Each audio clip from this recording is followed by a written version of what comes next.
internets, it's Jake from Mini Terrain Domain, and this is Lawlerville, part of our Mythos Investigators Call of Cthulhu series. This is episode 3, A Good Day. And in just a few moments, I will turn it over to our keeper and historian, Ricky, who is running us through this adventure. A couple of quick announcements first. Probably the most important one is this is a pre-recorded game. So if you are watching with us live on Twitch, some of us may actually be hanging out in the chat. This is the part where future Cari and future Jake probably say, hey. And then, yeah, so just keep that in mind. So that means you can still donate for domain dice. We do have a new chat command. If you type !domain dice, it tells you what they are and how you can purchase those for the players. And then within that, it'll give you the individual commands. For this one, it is !Mythos dice. So we will bank those if any are earned during this pre-recorded broadcast, and we will award those to the next session. But we do have 11 of those to use for now if we need them. I think of the main announcements, that's the big one. Of course, you can type !schedule at any time. That'll tell you what we've got going on in our regular streaming week. We are currently at 4 games at different times, different days, and so, like, this is once a month. And we just premiered Sky Metal Iron Gods, a Pathfinder 2e bi-weekly game on Tuesdays. Of course, our usual Monday night Scribes and Scrolls Pathfinder game, and our Thursday night Kids on Bikes Welcome to Paradise, Michigan. All of those, of course, the VODs are available on youtube.com/miniterraindomain. So please check those out. The only other thing I think that I need to mention before I turn it over is, of course, a reminder. Well, actually, let me back that up. Before I give you your mental health reminder, I do also want to state that this is a horror-themed stream that can and sometimes will get into more mature themes. We are all adults. We may use adult language and be in adult situations. Please know, first and foremost, that we have put safety tools in place. We are in open communication with one another, and we have those safety tools to use if we need those. But if this is something you are not comfortable with, please, by all means, head out, leave the game, go somewhere else, and watch one of the many other awesome streams that are out there. Now, for our final message, is just a reminder that you matter. Your presence on this earth makes a difference. Whether or not you believe it to be true, it is true. We recognize that you can be struggling for any number of reasons. First and foremost, it is okay to not be okay. All of us struggle, but you do not need to struggle alone. You can come into chat at any time, and you can type !help. Doing so will bring up a couple of URLs. First will be findahelpline.com. It is a free resource where you simply put your location into the field, hit enter, and help services for wherever you may be located in the world will appear. Text messages, phone numbers, websites, all of those totally free to find those resources. The other URL, of course, you can check out takethis.org's growing list of resources. Lots of mental health services there as well. So please do check out those websites, bookmark those URLs, save them for yourself, save them for a friend, and remember, you matter. With that, I am going to turn over our session to our keeper and historian, Ricky. All right. Let's see. Silas. I'm sorry, Fender. Mm-hmm. You are driving very hard. Hold on one second here. That's the only way I drive, baby. It's only you drive. Drive angry. All right. So, Fender, you are driving hard. The sky is a roaring ocean of green above you.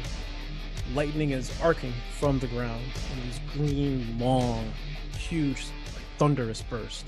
It's striking all around as you're driving through downtown Lawlerville.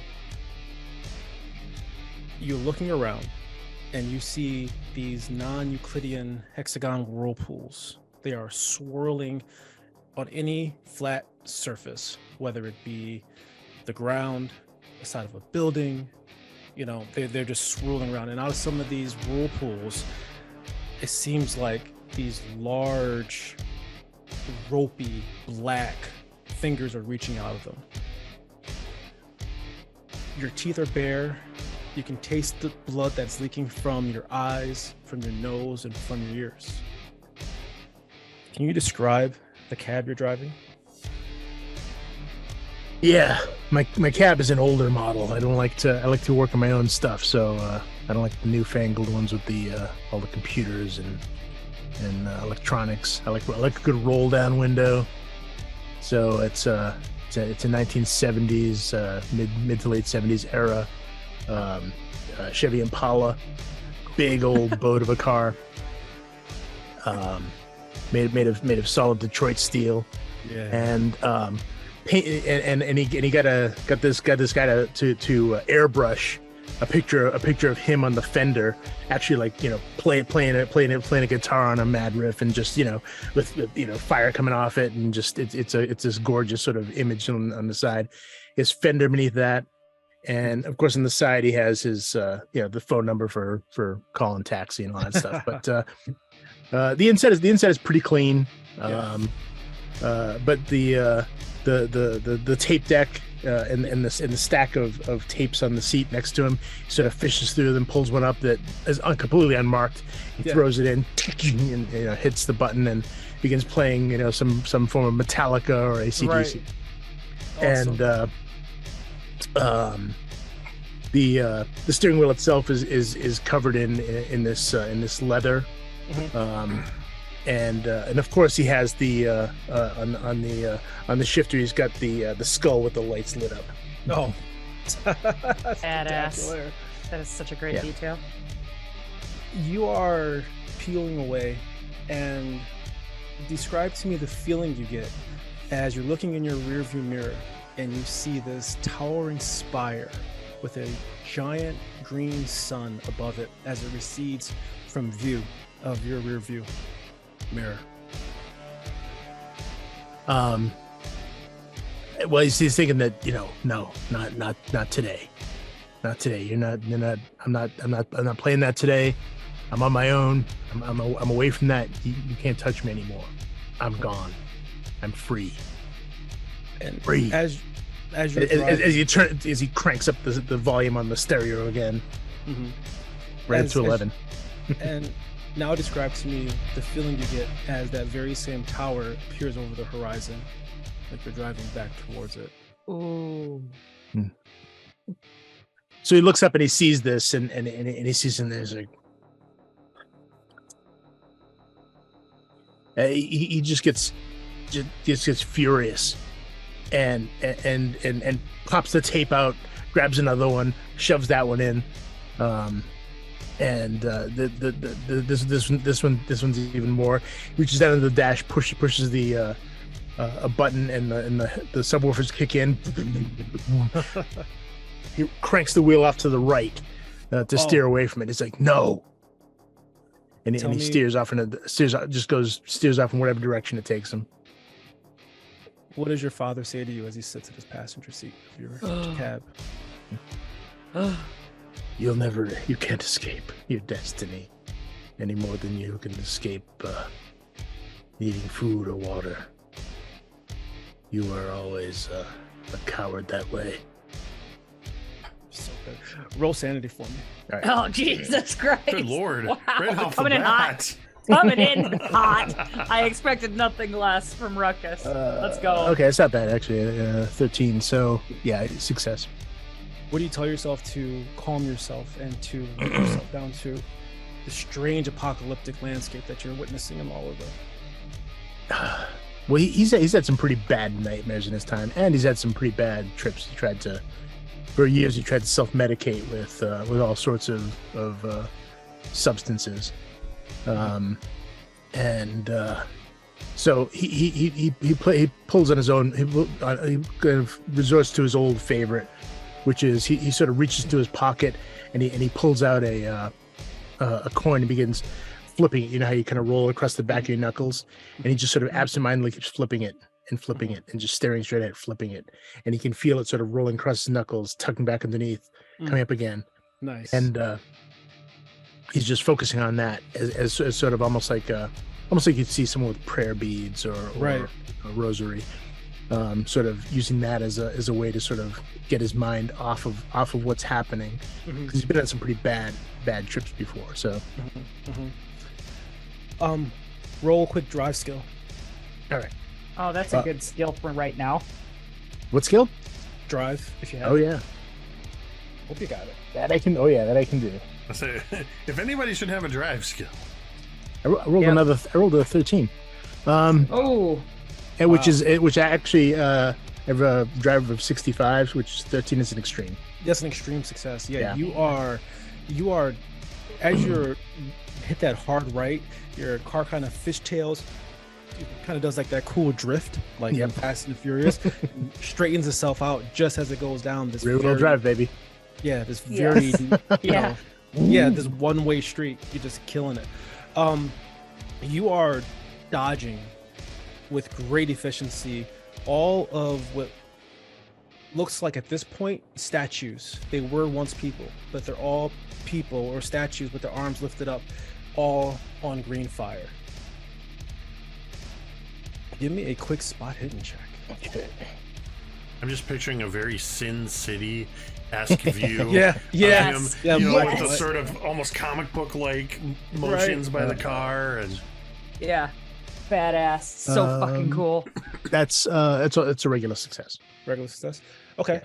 Out of the driver's side window, you see about 4 or 5 police officers. In front of the police officers is a man kneeling down in green and black robes. The other, and let's say 3 out of the 5 of them, have all their guns pointed at this man. The other 2 are holding up what looks to be a chrome volleyball in the air, and they're holding it up together like it's a heavy object. You see this chrome volleyball kind of blossom, like a flower opens up like a flower, and then the green luminous light from that giant green sun in the sky above the spire begins to almost suck into this now chrome giant flower these 2 other cops are holding. As you're looking at this scene, as you're driving past, give me another spot hidden. Sure. Does this mean anything to him? It's a regular success. Does this mean anything to him? I mean, he was involuntarily given a lot of like occult knowledge, like that he was sort of compelled to learn some of it. Does any of that ring a bell in his mind as far as like what has he seen that before? He hasn't seen this before, or heard something like like the whole green sun or anything like that. He's felt the presence of this for the last week and a half.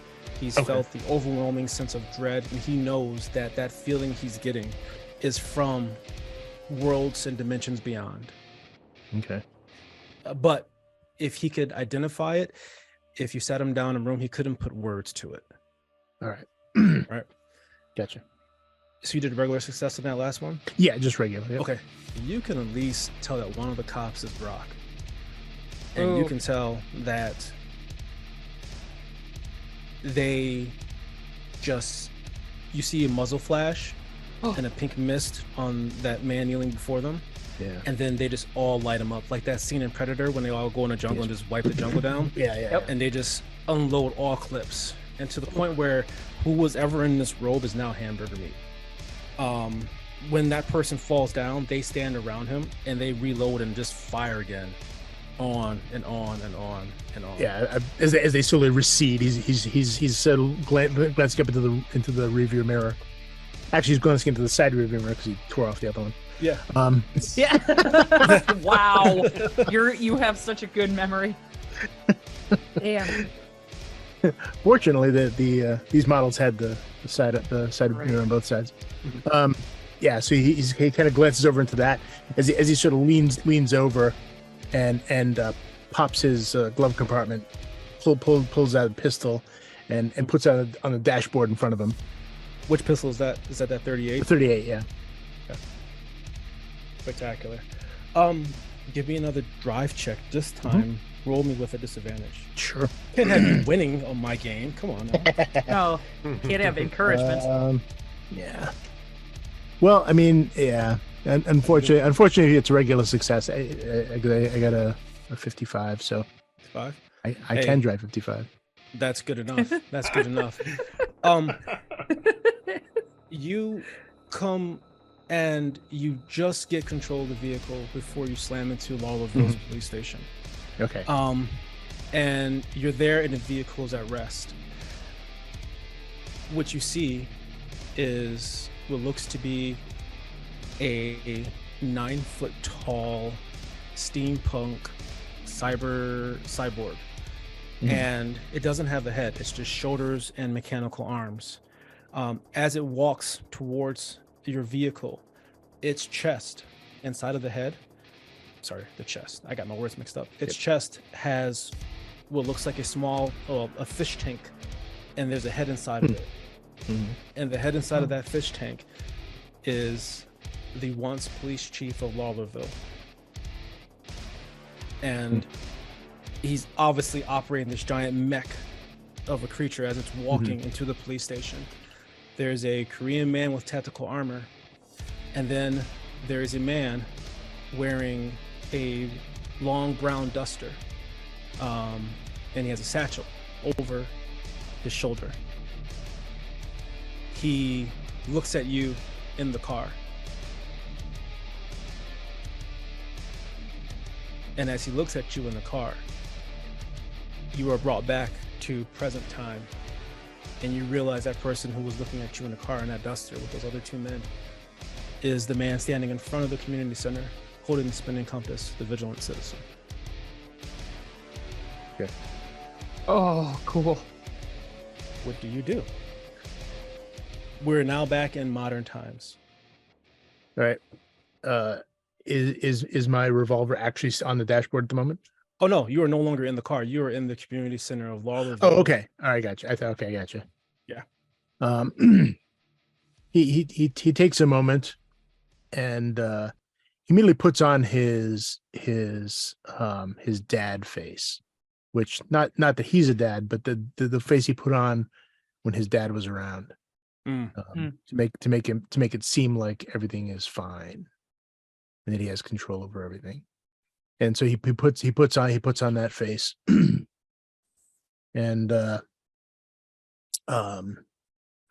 takes it, kind of rubs himself down, but when he's sort of rubbing his hands down his side as if he's brushing himself down, he's just checking to see what he has on him, just sort of getting oriented to where he is and what he has,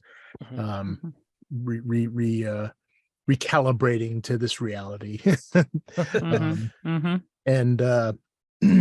And he throws a friendly nod, and his sort of practiced cabbie sort of smile immediately comes back. Hey.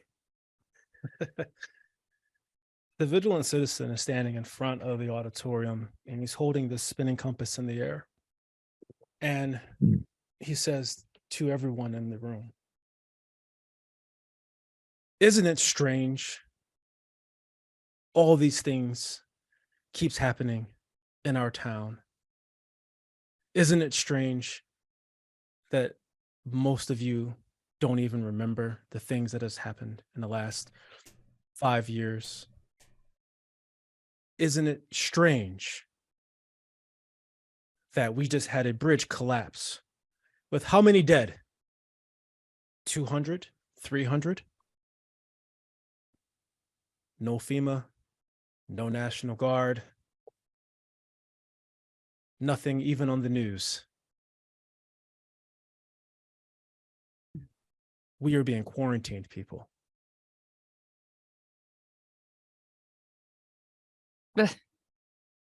And at this point, Rebecca is like digging out. Like, do I have my phone? Like, I want to be filming this since my cameraman is dead. Yeah, of course. I want to be filming this definitely. And I would say, if we're being quarantined, then where are the fences?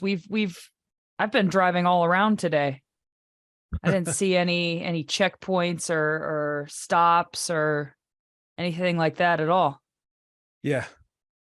We are being quarantined in a way that is hard for you all to understand. This city lays on a ley line. Does anybody know what a ley line is in here? I do. Fender Yeah. immediately hears his father in his line. Ley lines are forces of power that encircle the earth, and at nexus points, he just kind of winces and sort of tries to shut it out. Yeah. Shut up. Have you tried leaving Lawlerville? Not today. Yeah. And you probably never will. All across America, there are flooded cities. Cities completely underwater. Maybe the city's underwater. Maybe we're on an alien spaceship.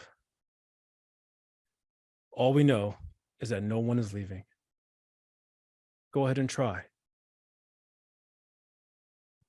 I would kind of look at Detective Karppi, who I kind of know from like high school, and I would just be like, okay. And I would say, well, on that note, everybody, this has been all kinds of fun.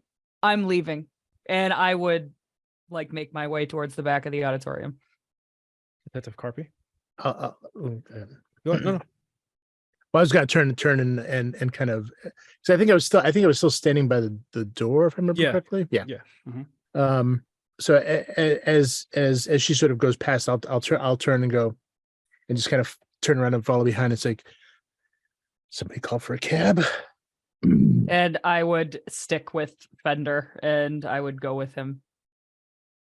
I want to get the fuck out of here and out of Lawlerville, and today, right I'm now. I'm not saying there's not some weird shit going on, but that is some batshit crazy in there, and we don't need to be near that. Yeah, we need to go before he freaking pulls out a gun and blows everybody away, or feeds everyone Drano. And I just walk with Fender. Hawthorne. Where's Melissa?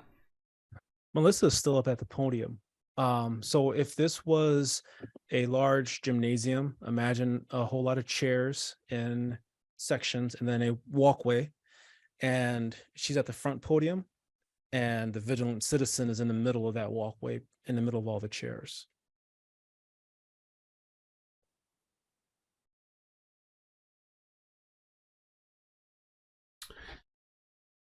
I think I have an ingrained sense of a heightened sense of awareness when an individual steps out and starts talking about conspiracies, however strange they may be. From my experience on deployments in the Middle East, these people under their coats often are strapped with explosives. So I'm not necessarily thinking this guy's a full-blown suicide bomber, but he reeks of insurgent. So I think during this whole time I would have been kind of moving myself around to the side of this area in a way that I can get closer to Melissa without spooking the guy. I don't want anything to happen to her. She's my first priority. When this guy starts ranting about alien spaceships and stuff, Karppi's going to just kind of step forward and like, Sir, you're not helping the situation any here. Coming in here and spewing garbage about being in an alien. We are not on an alien spaceship. We are not underwater. We are just a town going through some crisis right now, and you are not helping. Sit down. Wow. And as you say that, the lights flicker and the auditorium goes completely black. Chunk. Oh shit. Nice going. Really nice. You hear the sound of hissing.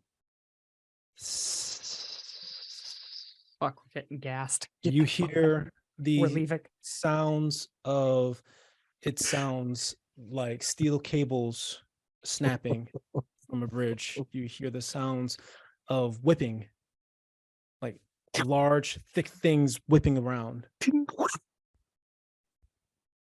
There is a gasp from the audience in the way that when a group of people are on an airplane and they hit that patch of turbulence and they all kind of gasp at the same time.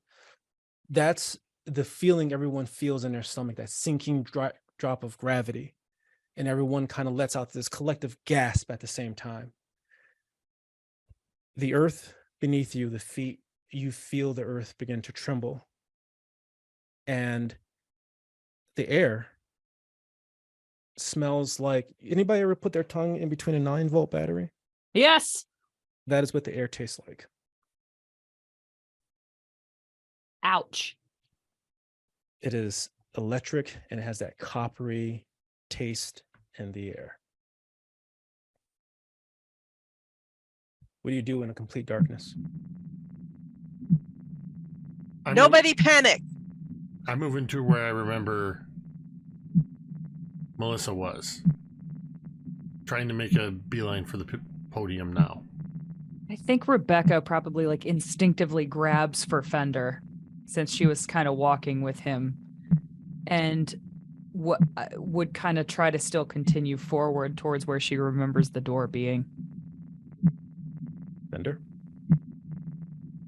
Yeah, well, I mean, I assume we're pretty close to the door. So at this point, you know, I assume we sort of kind of stepped outside. But when we see the lights go out, we sort of turn and stop, you know, and look back. Yeah. Yeah. Mm-hmm. Damn it. Shit. And the lights go out in front of you too. Ooh. Oh, in the town itself, It goes okay. out. All right. You're in absolute darkness. All right, so he'll reflexively sort of reach into his pocket and take out his iPhone and turn on the light and start looking around. Okay. It is really bright for about 3 feet. Yeah. But in terms of looking, you're about 10, 12 feet away from where the people were sitting in their chairs. Yeah. You shine. Which direction are you shining the light? Well, at first he's kind of shining it on the walk and because he ultimately wants to get to his car, to his cab. So he's sort of looking to see if he can see where he's going, basically. You shine the light and you're trying to find a wall. It just seems like more darkness. Like you're kind of reaching and it's like the wall should be here. It's just more darkness. You hear the hissing and the whipping about. People are starting to scream. Does it sound like we're farther away from them? Like, are we still moving away from them? Does it feel like we're still getting farther away from the people? Do you have a perception? I would love to make that. I can make like a spot hidden or a listen. Probably whatever you think will help you. I think listen. That's that makes Karppi, sense. what are you thinking? Yeah, Detective Karppi is actually, she almost instinctively, as soon as the lights got out, you know, nobody panic. She's going for that copy sheet, flashlight that we've all got, turning it on. First of all, scanning, like up here, up at the top where the podium is, looking for Brock, looking for the scientist speaker, because things were kind of getting out of hand right before that. So you want to make sure she's safe, and just kind of looking at that area to find out where people are at, what's going on. You shine your flashlight and you're hearing people are panicking. You know, you hear chairs moving around. Oh shit. The earthquake becomes more, it's growing in intensity. It's starting to rumble more and more. You shine your flashlight. You see looks to be a tentacle made of bubblegum reach around someone and snatch them into the darkness. Oh shit! Oh fuck! Oh god! No! You look and you put your flashlight over to the left, and another tentacle reaches out, flesh-covered tentacle, reaches, grabs someone by their head, yanks them out. God. And now you're just hearing people being yanked out of the room in all directions. Oh shit! With your hard success, Yeah. you are walking and you realize that you are at a 90-degree angle to the ground. So you're walking in a perpendicular direction to the ground that you thought that you were walking on. Am I still with Fender? Is he still near me? Fender is right next to you. Okay. Okay. Good. Roll a quick athletics check or dexterity. We're going to see if you become nauseated from the subtle inversion of direction. Okay. I'm gonna go ahead and call. Yeah, Dex. Here we go. Oh yeah, I am very nauseated. That is a fail. Yeah. For 2 turns, you are going to be inner ear swirling around. Oh. You are trying to stable yourself on Fender. Yeah, I was gonna say Yeah. Fender would probably notice this, so he's gonna take out that coin again, and begin sort of. Ooh. All right, hold on, watch this. Just watch the coin. Watch the And coin. I do. Watch the coin. Watch the coin. He's gonna kind of do. He doesn't really have a hypnosis skill, but it works for him. So he's sort of. It's very dark, so I get a imagine focus on this is something. like it's like catching light every so Yeah. often as the little Yeah, amount. well, he's of got the light we phone in have. his other hand, so it's probably like the brightest da- thing. da- da- Yeah, just this little Yes. shiny Yeah. little coin flipping across his fingers. You Awesome. see a long boa constrictor size tentacle kind of slither behind Fender, reaching into the auditorium. And it grabs someone and it pulls them back into the darkness. We gotta go. We gotta Karppi, go. what were you doing? I'm sorry, you were seeing that, and you gotta roll some. Let's roll some sanity here. Yeah. I'd Yeah. say I'm so. losing it. All right. This doesn't bode well. My sanity's not the greatest right now. Oh, I rolled a 26, which is under my sanity. I don't know if Nice. that's good or not. We're Yeah. still gonna roll a 1d4 because it is still disturbing. You want me to roll the 1d4? Yes, 1d4, please. Oh, 1. Oh, I'm glad you said that. In out of your palm, there is a larger hole. Remember you had that honeycomb yes. structure in your skin and those little pinworms? Oh my Yeah. god. Well, Oh my god. you feel a writhing that starts at your pectoral part of your region in your body, and it kind of pushes through your shoulder blade down through your bicep. You can feel it almost as if there is a snake slithering inside of you, deep in your muscle tissue, as it pushes out of your palm and starts leaching towards one of the people. You rolled a 1, so that's good. Is it? Is it? That's the good result. That means Do you I get to take- have control over your hand. It's, Okay. yeah, I think I want to chop it off. it's really good when a keeper says, "Oh, I'm glad you rolled that." That's a good one. Ah, Hand stuff is my area. shit. Oh, gross. Okay. I What you do am. is you feel it kind of like hurtle heading out of your palm. Well, I probably, because this is what people do. Morbid curiosity. Shine my flashlight onto my palm so I can see exactly what's happening. Meanwhile, panicking, looking around for Brock. Brock be gone. You look, and it has the features of a tapeworm. And do you want to keep your hand open, or do you want to close your hand? You want to push it inside? What I want to do is put the flashlight into my mouth, shine it on it, use my other hand to pull that thing out of me. That's what I'm going to do. Do it. Yeah. Like a band-aid. Okay. Just Yep. rip it out. Yep. Okay. Like a Yep. band-aid. Go ahead Real and quick. give me a strength check. Oh god. Okay. Oh, that's a bad number. I rolled 79. You That's- tug at it, and when you tug at it, it feels like you're tugging at a joint that is like a cord that's connected to your shoulder. So you're pulling like it feels like Oh, you're pulling your own God. shoulder out of its socket when you tug at it. Oh my god. So I Oh my probably God. will scream and drop the flashlight out of my mouth because that just seems like that would be what happens. I don't know if I'd let go though because that thing terrifies me. It's in my arm. I want it gone. Okay, yeah. Well, we will come back around. Yeah. Hawthorne, you're hearing the screaming. You're hearing people getting yanked into the darkness. You have. Did you give Fender back the 38 special, or do you still have that? I on don't your think I person? ever did. I think I was don't going think to, you did and then either. I kept it. Yeah, I think you have it too. Yeah, no, I don't have it yet. What do you want to do?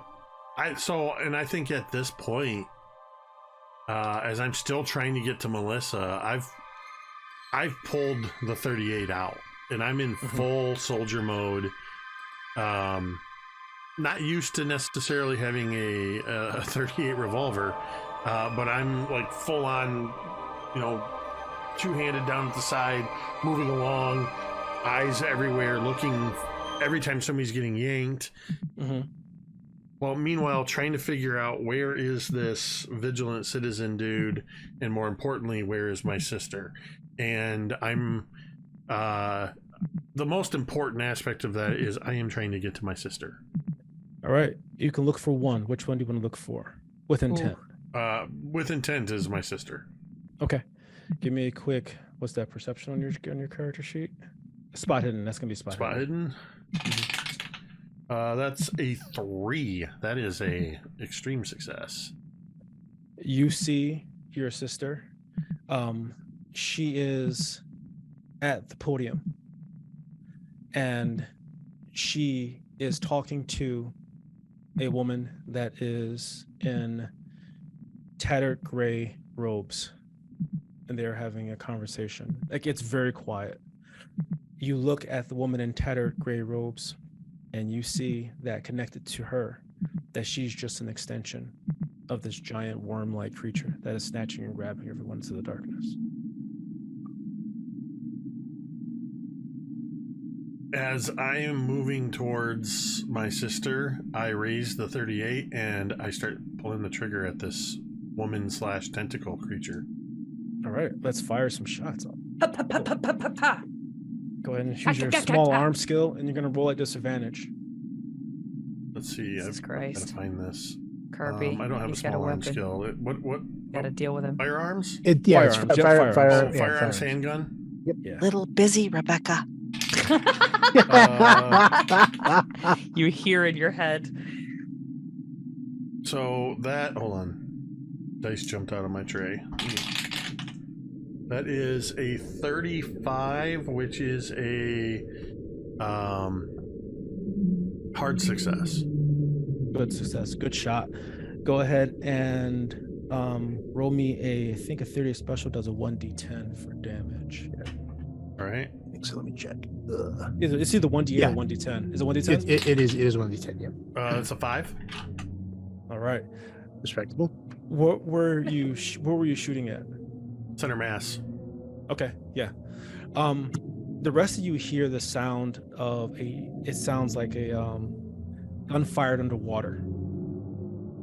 You know, it's more cacophonous. It's more of a concussion than a sound. It's a right, and you see a quick muzzle flash where the fire from where that fire hit. The bullet lands true, and the woman takes the shot, and she looks over at you and then recedes back into the darkness, fading away from your sister with a tentacle pulling her back into the darkness. Oh. pulling Melissa into the darkness? No, just her. She okay. herself recedes back. That's what I thought too, Jake. I was like, oh shit. Because You got a bullet in the heart and still got her down. So just so I know, was Hawthorne like close to the podium? Like, had he reached his sister? Close. How far away from you with podium, Hawthorne? Thought you're about 10 feet away, in my mind. I assumed that I was down. I'm trying to remember to last month. I thought I was down near the front. Yeah. Yeah, you were pretty close, I think. It's about 5 feet away. Yeah, so I don't imagine it was terribly far. And Okay, so I'm. Fuck! What are you shooting at? I need help here. And I immediately look at recognizing a law enforcement officer. Why aren't you shooting? Ah! Whoa! People are getting yanked back into the darkness. I'm sorry. I would It's supposed to be scary, but the shouting is so funny. I'm still gonna grab. Whoa! I'm still gonna grab. It reminds me of that. What was that movie? It was like 20 years ago, but it's the one where the aliens would just suddenly somebody would just get yanked back into space. Yeah. I know what you're talking Forgotten? about. Was it Forgotten or something? Yes, like it's that? Forgotten. Yes. That's what I'm thinking of. Is it's just like this sudden. Yeah. That's what we'll do. Except there's well, don't change what you're doing. I mean, just the way it looked. I like your little yelps. That's very appropriate. That makes sense. I'm with that lady tentacle thing receding into the darkness. I'm running to grab Melissa, and then I will turn my attention fully to Detective Karppi. Let's go. So while I think it's Brock shooting at whatever, I am determined to get this thing out of my arm. So I would like to actually, you know how they just grit their teeth and know it's going to hurt, but we're going to do it anyway. I'm going to kneel onto my own wrist so that I have some leverage here. And while I'm putting my weight on my own arm, my forearm, I'm going to use my other hand to continue to try to rip up this tapeworm. Give me first a strength check. You're gonna go full Evil Dead 2 on this, aren't you? Oh, yeah. Yep. Oh, that's a success. Just a success. Now give me a willpower check. What's willpower? The palms of my hands are itching. That's power. Just power. Yep. Oh, that's an 80. So that's a fail. You begin to pull. You hear the sound of it sounds like rubber bands snapping as the snake-like eel comes out 2 inches. And as you're doing that, you feel your pinky kind of like constrict with it, like muscles being pulled with it, like it's trying to grab onto things. Oh my god. Do it again. Oh, wait. Hold on. Wait. No. Let's make it fun. Give me a 1d6. I don't want it to be fun. 1.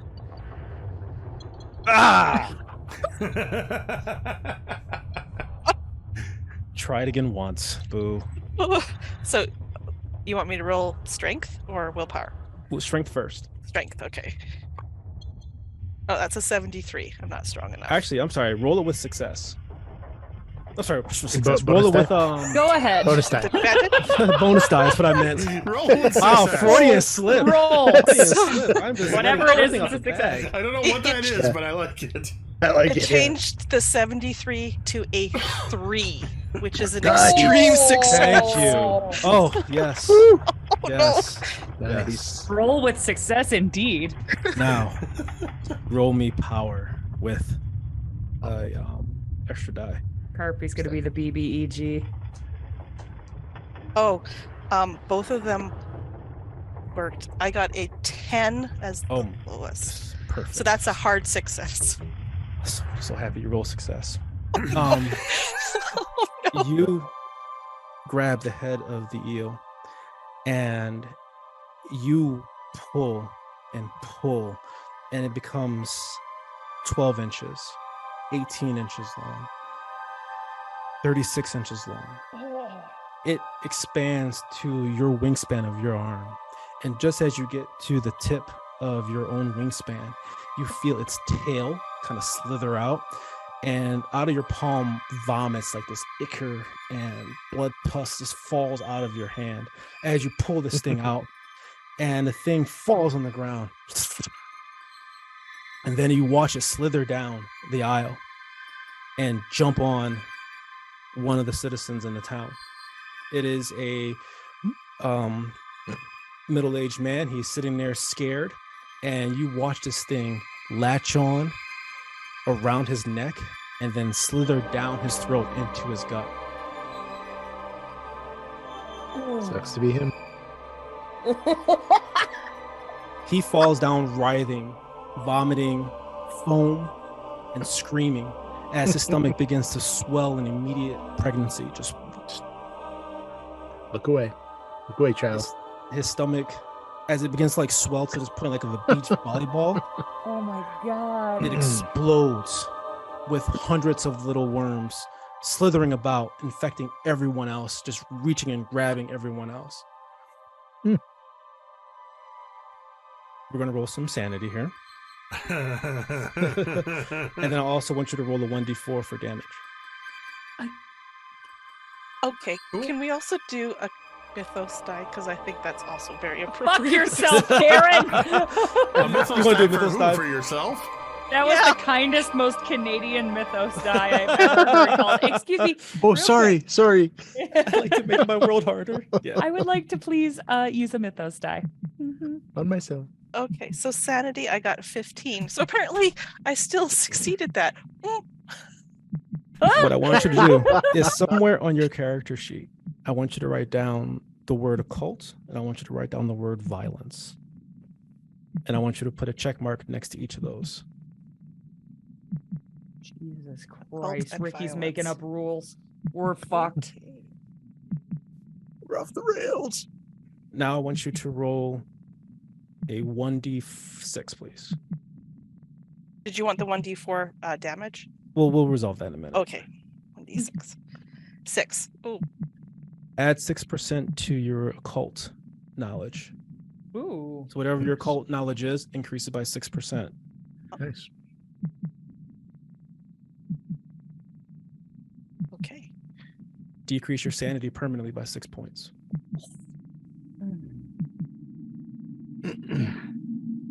Now we can roll your physical damage. 1d4, please. Was Oh, that that's the, a 4. Was that the result of the sanity or the result of the mythos die? None of your fucking business.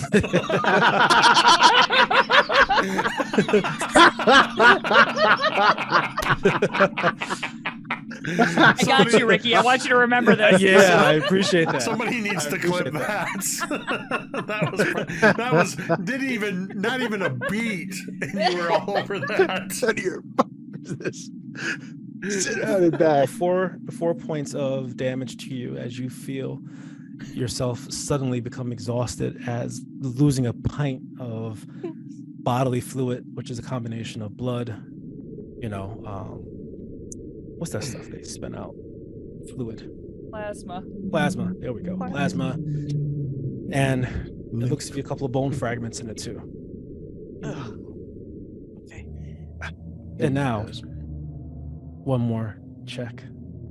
Let's roll on your luck. Right, I'm not going to ask any questions. Fair luck.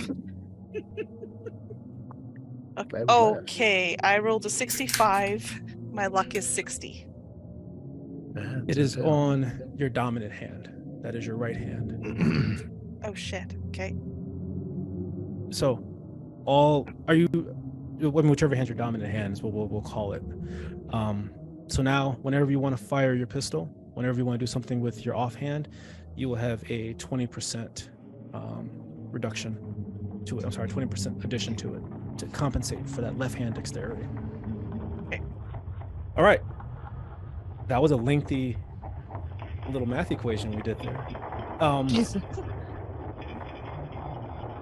Rebecca Worth, what are you doing? You're hearing gunshots. You hear a gunshot. You are vertical, horizontal on the wall, ceiling, floor. It is pitch black. You can only feel Fender next to you. You saw the muzzle flash. You hear people screaming. You heard what sounds like someone spilling a giant bucket of lasagna on the ground. Oh, a bucket of lasagna. Okay.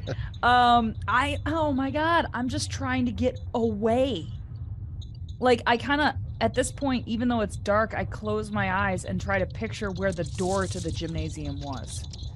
And I go that way, and I'm pulling Fender with me, or maybe he's pulling me. It's hard to tell. And I'm just trying to continue to get away from this. You trying to get away from the auditorium?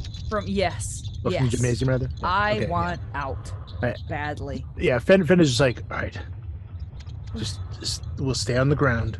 Just stay Okay. close. Okay. The first time is always hard. What? Never mind. What? Doesn't matter. Just I'm not interested, but thank you. What? the side just as long as we can feel concrete, we're on the walkway. We'll get to the sidewalk. I know where I parked. Okay. Don't worry about don't look at what's around us. Okay. Just stay low. This is all so very weird that Rebecca trusts Fender like supremely in this moment, even though this is some wackadoodle-doo bullshit. In fact, he'll hand her the quarter that he plucked out of his pocket. He's like, keep this in your hand. It'll protect you. I'm like holding it, and I'm holding it hard, so hard that like it's like almost cutting into my hand. Like I'm really gripping this quarter. Yeah. Give me a 1d4 die roll, Rebecca Worth. 3. 3. Add +3 to your luck while you're holding this. Hey, thanks, buddy. You feel just a slight feeling of reassurance. All right. That's what that feels like. Okay. Am I the bard of this group? Yes, you have to be. Yes. I am down to clown. Fender, thank you. I mean, I play a musical instrument. I'm I just gave inspired right inspiration. now. I mean, you know, Yes. I'm ticking off all the boxes 1000%. here. Oh my gosh. Yes. Yes. I didn't even notice am, that. Oh my gosh. That's perfect. Archetypes are inescapable. We can't escape them. And the bard is my favorite. So Yeah. There you go. Your drift towards Bard. So yeah, so I'm sticking with Fender. Like, and are we crawling? You said stay down. Am I just keeping yeah, because because down? Or are we crawling? in Fender's mind, Mhm, you know, the ground is sort of like the touchstone, almost literally in this case, where we are grounded. yeah, exactly, we're grounded. So we can sort of follow it like a trail. In other words, as long as we maintain contact with this concrete, that's our best chance of getting away from whatever this is. Okay. Hawthorne, what are you doing? If I was able to get to Melissa and grab her, start pulling her toward me, Karppi was nearby. I think I would take a few steps towards Karppi, enough that I imagine, because you said you dropped your flashlight. So I imagine I'm going to go for the flashlight, picking it up, and kind of shining it down at Detective Karppi and starting to say, I almost said, come with me if you want to live. Not inappropriate. But say, come on, we need to go. We need to get out of here. What is... Never mind, let's go. Just completely ignoring the... not ignoring, I think almost suppressing the image of whatever is going on with her hand. In my mind, I'm viewing it like a battlefield injury. Mhm. It's something, if she's mobile, if she's ambulatory, it's something that can be dealt with later. We need to move. And I think at this point, Karppi, you would be very aware that it is not Brock that has come to your aid. When has it ever really been Brock? Right. Yeah, right. Take that, Dwight. I think at this moment, having just seen what I've seen and being in the pain that I am in, I go with you, Hawthorne. My intention I'm picturing this is probably, you said this is was this at the high school that we were at? Oh, this is at the Or no, it was at the Lawlerville Community Center. community center. So I imagine having spent a lot of time here as a youth, at the back of the auditorium is probably where the or in the back corners on either side, behind where the podium was, is where the entrance to the locker rooms would be. Yes. And I know that if you go through the women's locker room, that there is a door that leads out to the outside. So in my mind, that's where I'm going. Don't ask me how I know that. I just know that. The ground begins to rumble with more intensity. Detective Karppi, just as Hawthorne is picking you up, or you guys are getting ready to leave, you feel two hands like grab your shoulders, and one of them spins you around.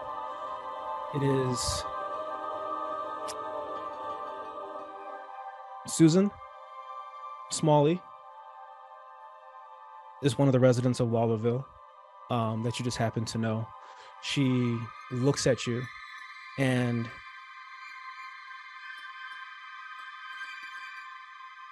help me. And as she's looking at you, you started to see all these little white worms kind of fall out of the corners of her eyes, small enough to where they're coming out of her eyes. And she opens her mouth and begins to projectile vomit. I will give you a quick chance to respond if you can. Dexterity check. Oh yeah, I would I- definitely do be I see jumping this? out of the way of that. Yeah, like you see it right away. Oh, I'm putting a bullet between her eyes. Oh, Jesus. Okay, so while he's doing that, I'm not saying I got a 68, which is under my dex of 70. Go ahead and fire that shot with the disadvantage. With a disadvantage. Okay. Well, how close are you? Well, if I'm right there next to her, if I just grabbed this is her, point I'm blank. Point blank. Yeah. So. Oh, okay. Yeah, automatic Cancel out, hit. yeah. Go ahead and throw me a well, it's right to the face. The head explodes from the top, just as, and instead of the vomit, it's just a splash of, like half of her head kind of cleans off with this bullet, which is way more than what a 38 special should do, right? It should just be a snapback, but this time her head kind of explodes, and the top of her head comes out a giant worm, just it's kind of withering and slapping around as the body's kind of marinated, just kind of being puppeteered at this point. I yell at Karppi, grabbing hold of her after she's just gotten turned, and just kind of pull her towards me and say, "Let's go now, or you're being left behind." And I'm still pulling her, and I'm turning to pull her and my sister. Karppi, what do you do? No resistance. I am going with Steve Hawthorne. I'm going with this man who just shot this thing. I am going he- with Stephen S. Hawthorne. Thank you very much. He is pretty charming. Damn right he is. He's got a gun and he's using it, and I'm with him. And that is hot as hell. And no one blames you one bit. Fender, Rebecca, you hear another gunshot, and now what sounds like another splatter. Jesus. And I have they're outside, aren't they? No, Yeah. there's wait a minute. No spoilers. Making my way Well, I'll let you know outside. where they are. So I'm just going to remind that I have Karppi's flashlight as well, that I'm attempting to illuminate the way. Whether or not it actually works in that way, I don't know in this place, but yeah. Fender and Rebecca, what are you guys doing? Going to, I guess, try to make my Well, way outside. I'm still trying to basically follow the I was sort of going on the idea that we were on the pavement outside, moving toward where my car would be. So that's what that sort of is his mind what he's trying to do. Feel the concrete, feel the walk pavements, and just sort of follow that, because it's the most it's the most anchoring thing he has at the moment. Mm-hmm. You hear the sound of buzzing all around you. And then you hear a click, another click, and all the lights come back on. And you realize that you and Rebecca are literally walking on the wall, inverted, looking down.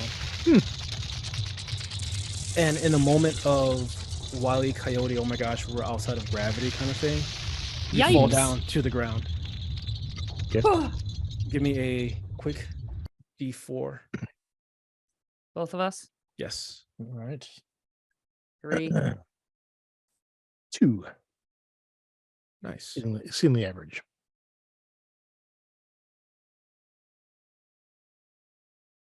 You got 3? Okay, so take 3 points of damage. Shit. Okay. How are we doing on Yikes. hit points? Pretty low, right? That took away a third of my hit points. Wow. Yeah, falling 10 feet would do that. Hitting I ground. suppose. Yeah. Yeah. Oh. The ground continues to shake. Go ahead. Would it be possible for me to use my dexterity to try and break her fall and take her hit points? How chivalrous of you. I will allow you to do that, but you'll have to use some power. Sure. The way What he does it said cost? that. What's the cost, And- buddy? How many hit points do you want to take away? Take them all. Well, I don't want to go quite half, so I'll take 2 off of it. 2 off of it. All right. So, what's your current MP? Do you have a current MP? Magic points, 14. It is now 12. Okay. Wow.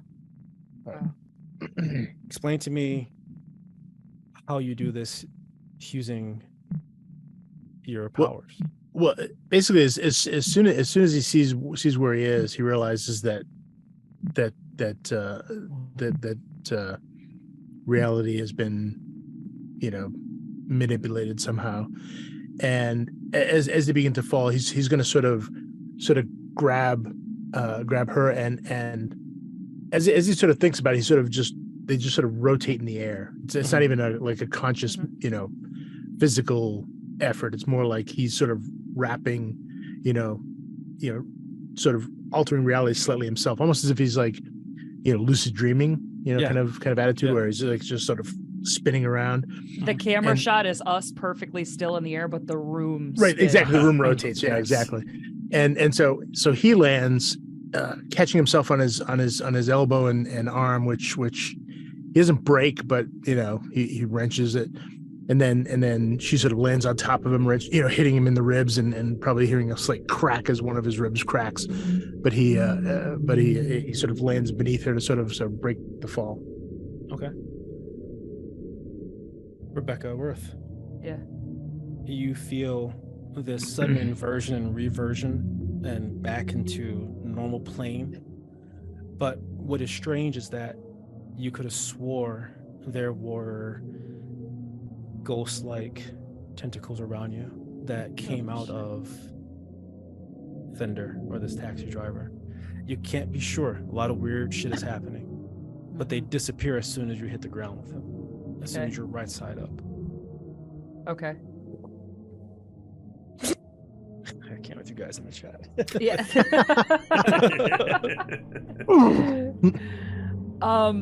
Yeah, I imagine there's that kind of moment where like Rebecca is kind of trying to right herself, and for a half a second is above Fender, and is she kind of scrambles off. It's thanks, and looks.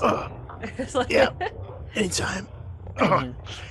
And he's sort of reflexively grabs his rib, and Did you say the lights are back on now? Yes, now. Yeah, lights are back on. Yep. I would try to help up Fender and continue to try to get out of the fucking gym. When you guys, the lights come back on, I need each of you to give me a D10 roll, please. Each of everybody? Or the Everyone. two? Okay, D10. Everyone. 1d10. 6.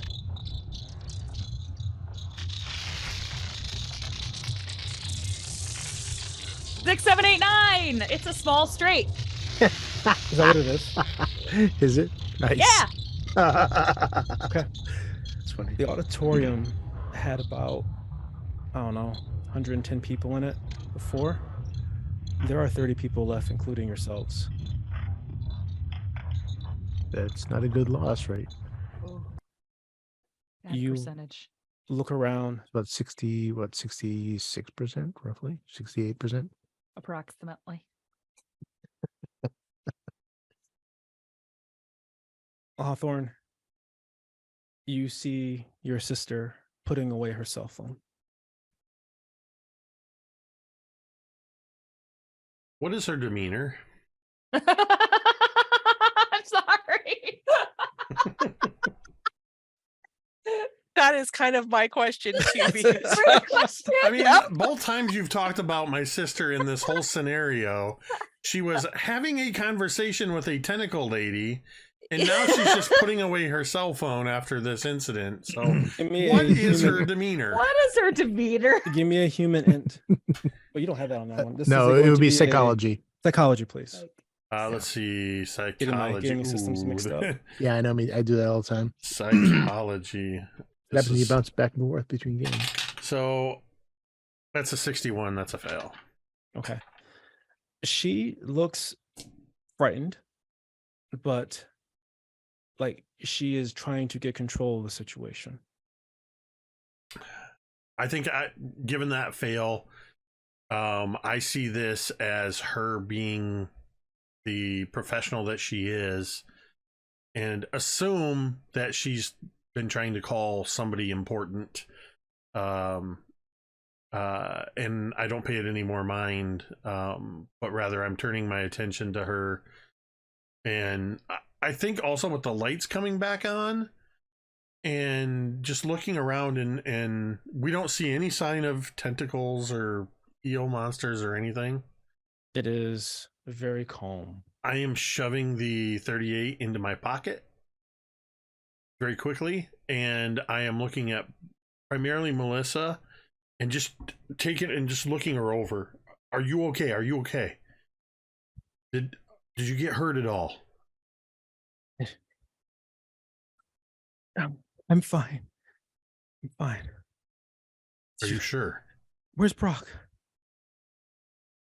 I think at Brock? that, Karppi has like kind of just lost her shit tonight. Things that she can't understand Here. have just happened. I'm afraid to look at my hand that's been mangled. This guy just shot who knows what. I don't know. But I turned to Melissa, the scientist, the person that's supposed to explain all this, and Karppi's going to go off on her because she's going to try to get back control of this situation because she feels like overcompensating kind of thing. And she is just going to turn to this woman and go, "What the fuck just happened here? What the hell is going on? You must explain this to me right now. And you," and she points at Steve Hawthorne, "where the fuck did you get that gun? And you should not be firing it." How do you feel about this person yelling at your sister like that, Hawthorne?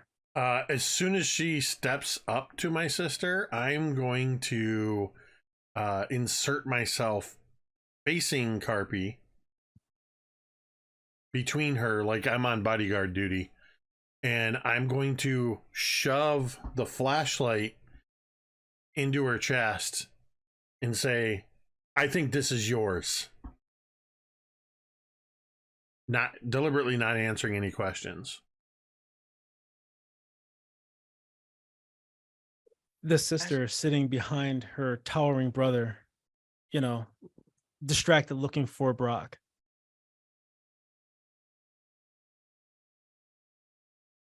I think that you inserting yourself in front has kind of stopped this tirade. Like, she's just lashing out because she's fucking scared right now.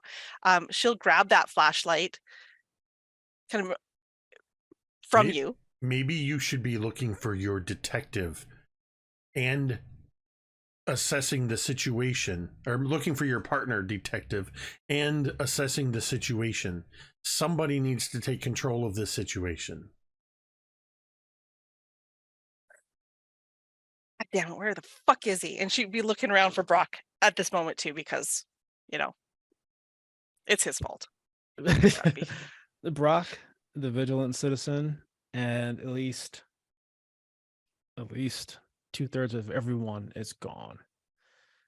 And all there are stains of where there was, that ichor. There's that big puddle of like blood where your hand it does look like a giant puddle of like, smashed pizza where your hand was at when you pulled that thing out.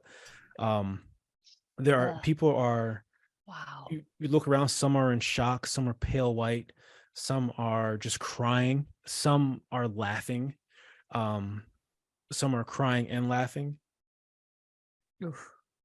Oof. And the way the air smells, it smells like if you had a barn full of pigs that lost the air circulation and they all suffocated and died in that barn in the middle of July. God damn it, Ricky. Yeah, I'm a little extra with that.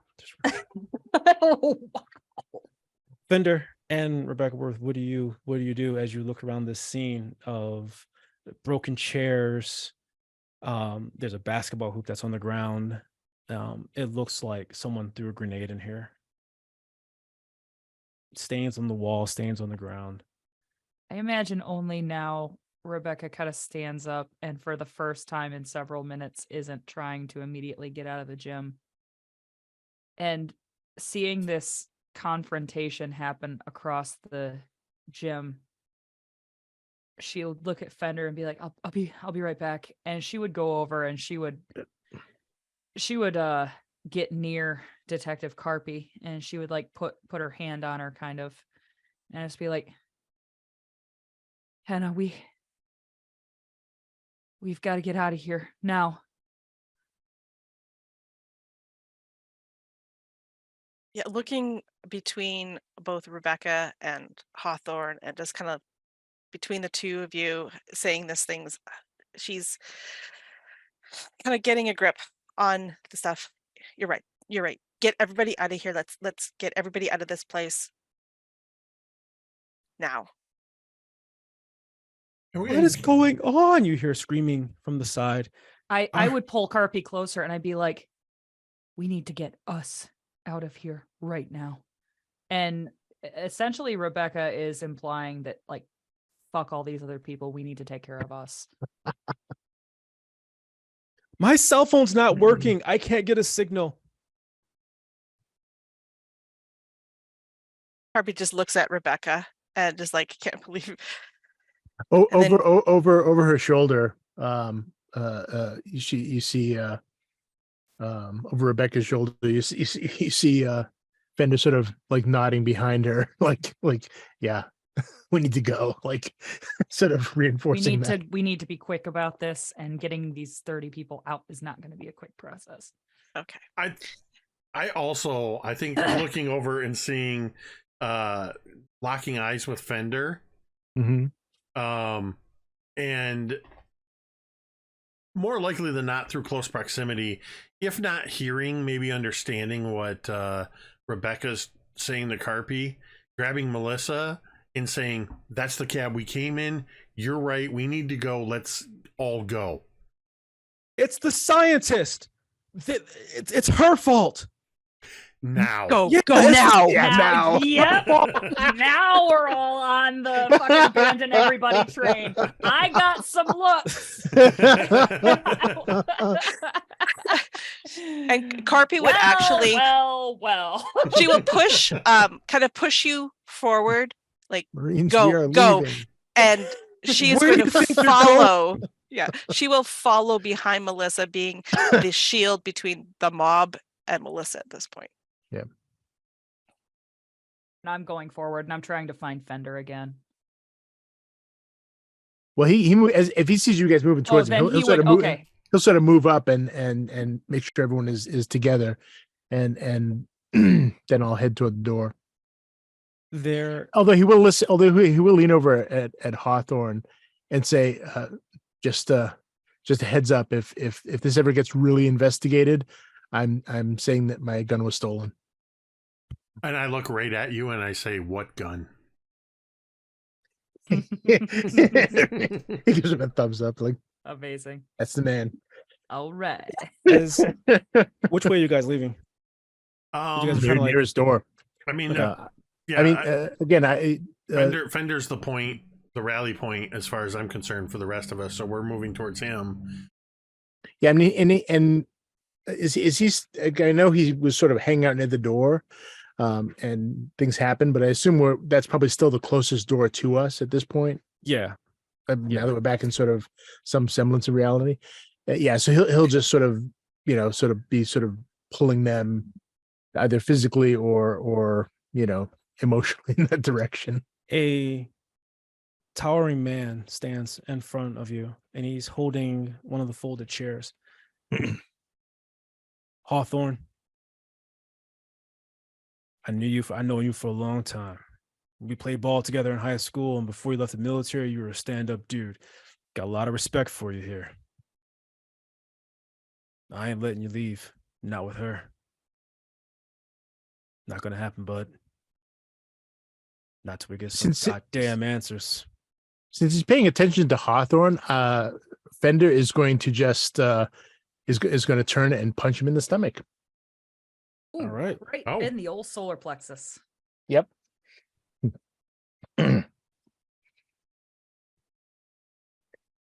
I was Because thinking he's distracted. I was Does thinking he I was get to going to go make for that? his knees because we played ball together. He's probably got bad knees. Yep.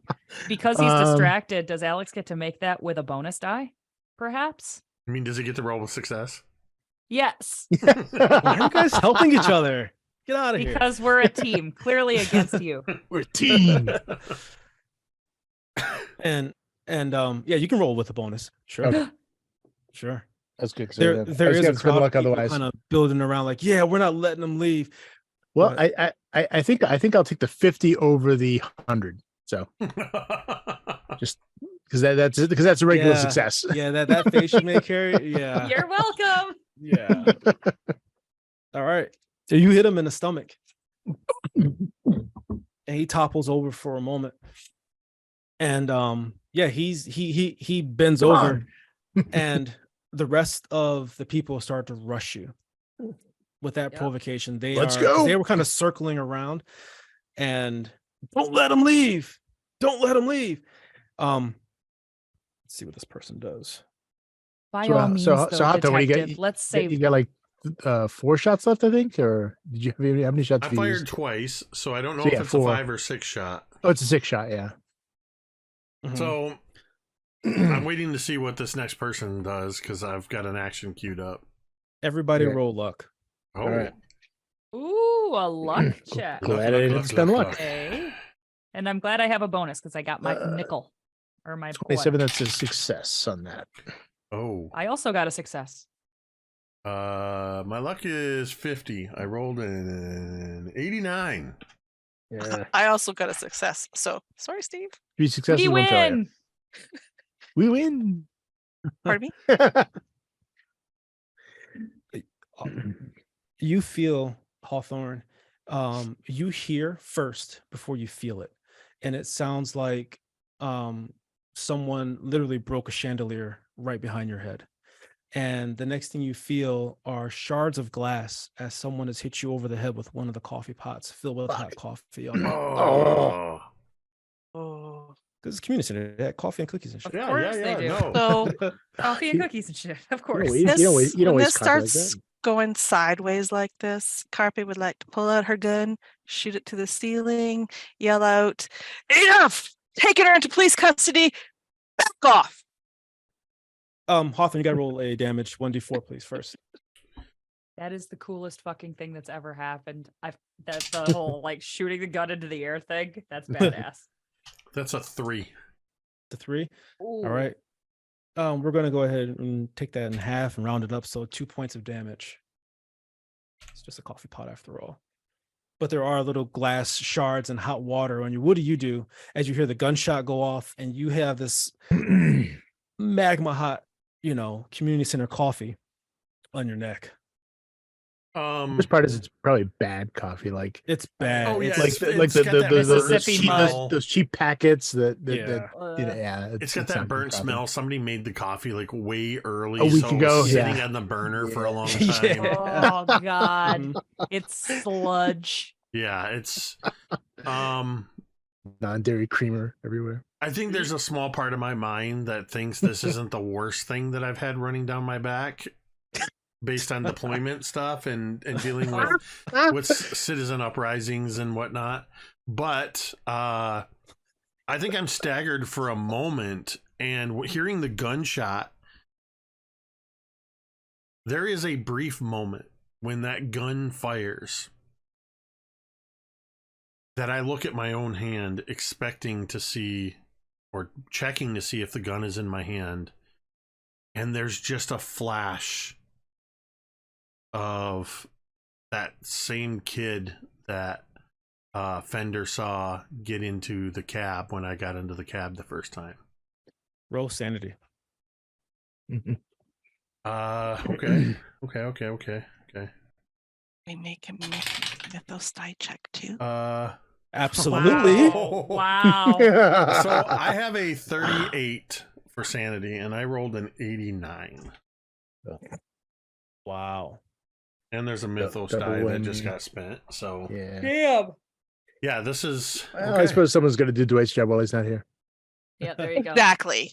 Exactly.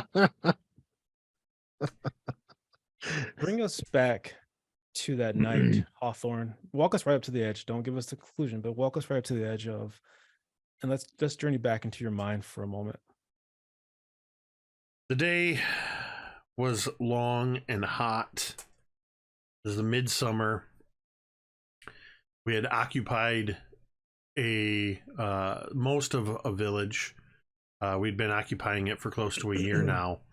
What was once somebody's home is now a guard post, and it's right on the edge of the fire base. And I had already pulled 6 hours of guard duty at the front gate of the base, the fire base. I got pulled after that for 3 hours of what's called a beach party, which means filling sandbags to reinforce bunkers around the base camp.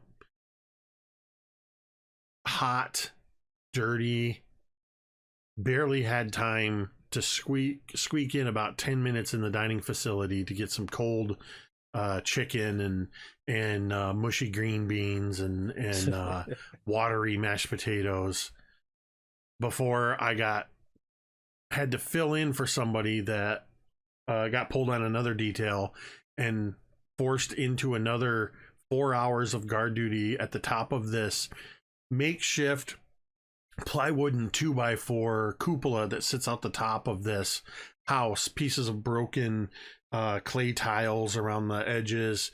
There's a partially damaged chimney right next to this, and I can even now look down and I can smell that for some unknown reason somebody else who was on guard duty in this tower took a shit in a plastic bottle and shoved it down in the Oh my God. in the chimney, along with some other MRE debris and stuff like that. And now I hear the clattering of rocks bouncing off of the walls of this cupola and rolling down on those ceramic tiles. And I look to the civilian footpath that passes along the perimeter. Usually during the morning and evening, civilians are moving around the base camp to get to the one well that's nearby. They're bringing usually their one family cow, dairy cow, to the watering hole, but it's well past that time. And I look down and I see a local boy of about 11 or 12. This boy, a shock of dark hair, messy, dirty, dusty red t-shirt, and blue jeans. And there's streaks running down his face where tears have cut through the dirt. And he has a handful of rocks and he's angrily throwing them at me. And I remember the phrases we were taught. And I yelled down to him in his language, "Go home." And I say it over and over again, and he's just not leaving. So you're yelling, "Go home." And as you're yelling, "Go home," your eyes come back to reality. And you see a man holding a box cutter to your sister's throat. Oh, And you're shouting at him, "Go home, go home," as he's holding this box cutter to your sister's throat. Let's take a break. Jesus crumps. Is he yelling "go home" in that foreign language? Like, Yeah, I would have been yelling it in that foreign language. So, incredible. Idite Gucci. Amazing. Which is actually Serbo-Croatian for "go home." That's badass. Are you pointing the 38 at her? Oh, 100. Okay. Whoever the person is, involuntarily in this situation, 100%. Well, Hondo perfect. P, bra. All right, let's take a break. Yeah. All right, let's take a break.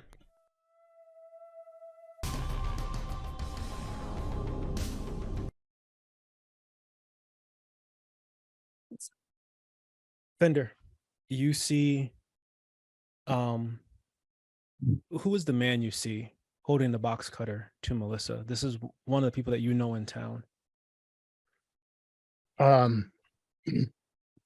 It's Jimmy, the guy who he runs the local liquor store. Ah, nice pull. What does Jimmy? He look only like? knows him as Jimmy. You know, Yeah. he just say, "Hey, Jimmy, how's it going?" Yeah. Older or younger? He seems like an older person, right? Yeah, I mean, he's got some miles on him, so it's more like you know, it's not the age, it's the mileage. Yeah. So Yeah. he's probably in his 30s, but he looks like he's in his 40s. Okay. Yes. Yeah. Yeah. So he wears kind of like a sweater over over a t-shirt with a button-up shirt with a collar, and yeah. I ain't letting her leave. There's no way in hell. All this, first it was the women on the bridge. Mark here, Fender, who you just punched in the stomach, just lost his wife. He wants answers, and you punch him in the stomach. What are we I ain't supposed letting her to do, Jimmy? leave. Why? What's wrong, Jimmy? Talk And to me. as you're talking to Jimmy, there seems to be a ghost of a little boy apparition, and it is on the back of Hawthorne, and like Hawthorne's giving him an unauthorized piggyback ride, like he's holding on, and this apparition is kind of like holding the gun and is going to kind of like reach onto Hawthorne's hand. And you can see this little boy climb off the back and kind of walk over and look at the gun, and then pull his fingers on Hawthorne's trigger. Steve, pull the trigger and roll with disadvantage. Disadvantage. So that's the 10's penalty digit die. twice, right? Yeah, Yes. and you take the worst one for you. All right, so I'll use two different colored ones here, and then my 10's digit. So the worst one. Oh, great! They were an 80 or a 90.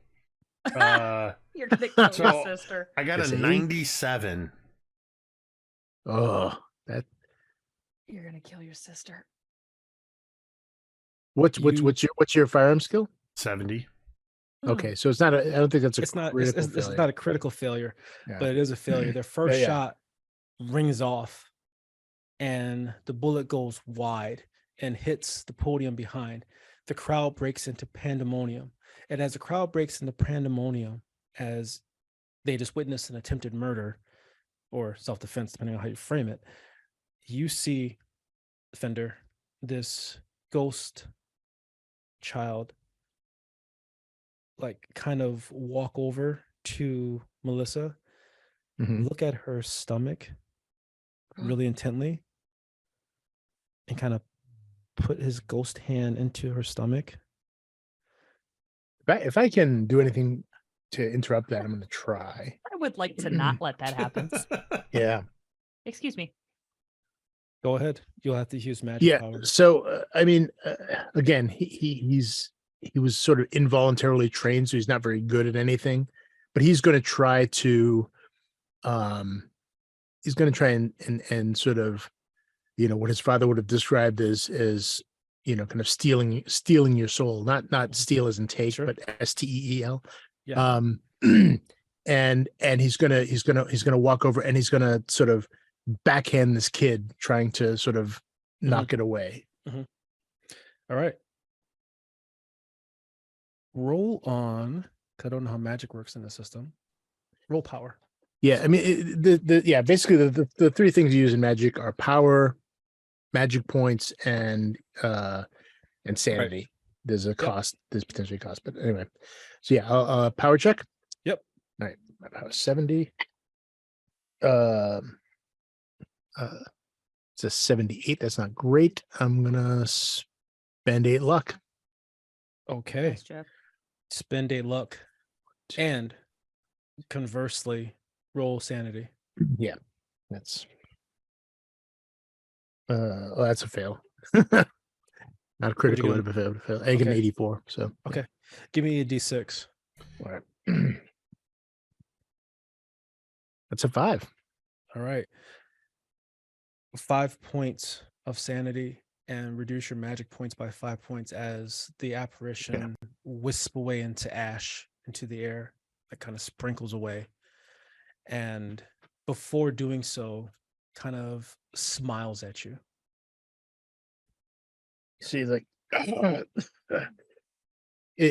his hand sort of passes him, it feels cold, and he sort of reflexively grabs his hand and feels nauseous, but he sort of steps back and tries to stay with the group. Hawthorne, what do you do as you feel yourself involuntarily pull the trigger? You see everyone flinch, and now the man is eyes bulging with the box cutter to your sister's throat, and he's piercing it into her throat, where a little bit of the blood begins to trickle out. I will fucking kill her. Oof. And the crowd is now coming and surrounding you. Karppi, what are you doing? Rebecca, what are you thinking about doing? Hawthorne, you go first. So first off, did I lose any sanity points when I failed that sanity check? That put me in this situation, because I don't think we rolled for that. I'm sorry, we skipped right past it. Thank you for reminding me. Yes, please. Give me a 1d6. Less than you would have. The 3. He was honest. 3. Okay. Okay. Reduce that score by 3. So, as kind of snapping out of this, I think the shift that I experience is it's traumatic, but not as dynamic as you would expect, because instead of seeing this vision of this kid, I now see Jimmy from the liquor store yelling and threatening my sister. I will step forward, pressing the now probably hot barrel of the gun to his forehead, and as loud as he yelled at me, I will quietly say, if you do not step back,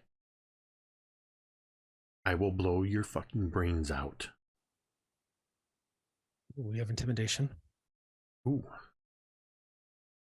Yes, you do. To answer your question, Rebecca Worth is frozen. She is watching this whole thing in abject terror. She cannot move. She cannot speak. She's just If possible, Fender wants to say he's done it before. He'll do it again to him. Okay, so I have a Rebecca- 15 intimidate. My 10s was just a 10. I just rolled a 14. Nice. I have a 15 and I rolled a 14 on intimidate. Oh my Perfect. god. Okay. Yeah, he looks at you and he's like,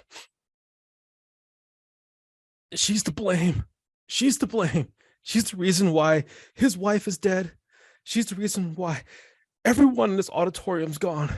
She's to blame. They're doing something up at that lab. They're doing something. And he's yelling, but he does put the box cutter down. And you can kind of out of your corner of your eye, the person that hit you with that hot coffee is standing there, puffed up, chest breathing, heaving. So we got Jimmy with the box cutter. Mark, who you toppled over earlier, Fender, is back to his feet, and he's kind of with the crowd circling in on you. Rebecca, you hear a familiar voice in your ear. Hey, Becca, it's Trinity. Oh fuck. I turn. Get this. Yeah, sorry, go ahead. Yeah, we gotta get these fuckers right. We gotta. The scientist is behind it. We gotta. Are you with us? Are you with us? Oh my god. She has her keys like in between her knuckles. Like, Okay. I would, and she is like, I turn and I see her. Is she there? Yeah. Oh fuck. She's still there and she didn't get, oh my god. I don't know. Detective Karppi, what are you doing? So I was probably seconds behind bringing my gun down and pointing it at Jimmy himself before, but Hawthorne got there first. So seeing that Jimmy's lowered the box cutter, Hawthorne's got the gun to his head though, like that this is not okay, but she's like, turns to everybody, out now. And she turns back to the crowd and said, she's under police custody. Back off. He's got a fucking gun to him. What are you talking about? Are you for us or against us? What are you doing? You're supposed to be protecting.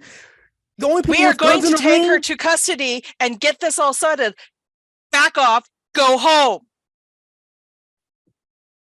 You have intimidation? I do. All right, hold on. Oh my god, I rolled a 93. My intimidate is 60, but I rolled a 93. Rebecca has just now. My bloody hand. I've God. got my gun in my offhand. I'm shaking. Yeah, your hand is shaking in your offhand, and someone spots like dripping blood from your hand, and they're like, "She's one of them monsters!" And you feel a hand and an arm kind of take over your trembling your offhand. What do you do? I punch whoever that is with my bleeding hurt hand. I don't care how much it's going to hurt, but I'm going to punch him with it. Yes, throw that melee. Fender, what are you doing as the crowd becomes riotous and there's a gun, and the only two people that are actually standing still is Hawthorne and Jimmy because there's a gun to his head. And Melissa's kind of like slipped away from the wound, and she's kind of holding her neck with where the blood's kind of coming out of her between her fingertips. I would finally be like shaking my head and saying to Trinity, no, what are you talking about? And I kind of like look almost freaked out at the fact that she's like ready to freaking go Wolverine on these bitches. And it's, yeah, that's Okay. what After you snap out of it? Yeah, I kind of like, I'm like, no, like kind of like, what are you talking about kind of thing? We can't attack people. I'm gonna try and go for Karppi's gun hand, and the one that sort of someone else is grabbing for, right? Yeah. And basically, I'm gonna put my hands around it, put it down toward that person, and then pull her finger to pull the trigger 3 times. Okay. You're gonna get it right in the fucking knee. You are pulling down the gun towards the person that is attacking her. Yeah. At that person. Yes. With the intent to hit that person. Correct. Oh This is glorious. Please roll your firearm. It's gonna be it's you're close, right? But it's still under duress. Yeah. All right. And I failed my punch check to hit Okay. the person. Yeah, you whiff in There's the too much air. going on. Yeah. So I'm gonna do the three shots. So with a penalty die. Yeah. Okay, that's 52.